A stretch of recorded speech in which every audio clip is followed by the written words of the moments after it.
In the ancient kingdom of Persia, during the reign of King Xerxes, also known as Ahasuerus, a young Jewish woman named Hadassah, known by her Persian name Esther, rose from obscurity to become queen, a position that would place her at the heart of one of the most dramatic stories of courage, providence, and deliverance in the Hebrew Scriptures. After Queen Vashti was removed for disobeying the king's command, a search for a new queen began across the empire, and Esther, an orphan raised by her cousin Mordecai, was chosen for her beauty and grace, though she kept her Jewish identity hidden as Mordecai advised. Unbeknownst to many, God was orchestrating events behind the scenes.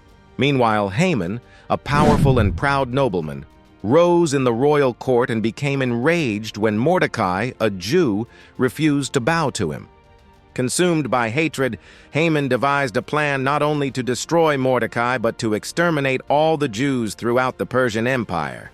He manipulated King Xerxes into signing a decree that on a certain day, all Jews, men, women, and children, could be killed and their property seized.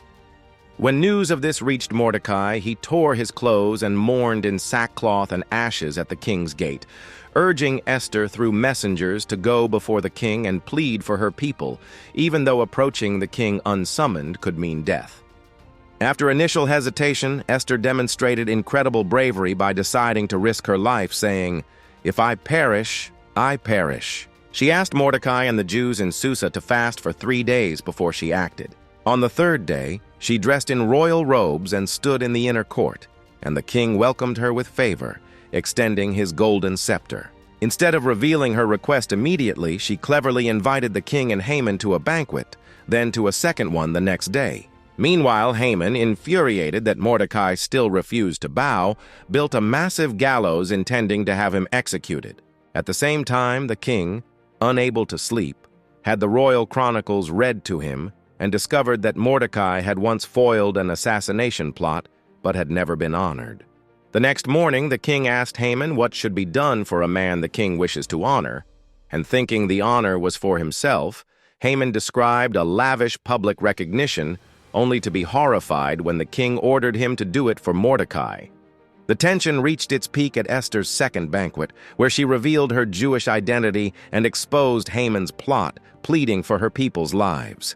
The king, enraged, left the room, and upon returning saw Haman falling on the couch where Esther reclined, begging for mercy. Interpreting it as an assault, the king ordered Haman to be hanged on the very gallows he had built for Mordecai.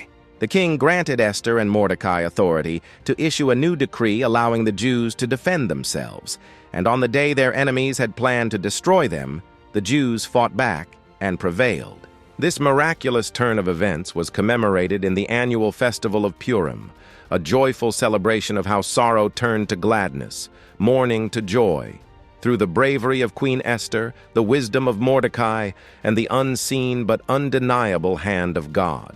Esther's story stands as a powerful testament to divine providence and human courage, reminding generations that one person's faith and boldness, even when hidden behind palace walls, can change the course of history and save an entire people.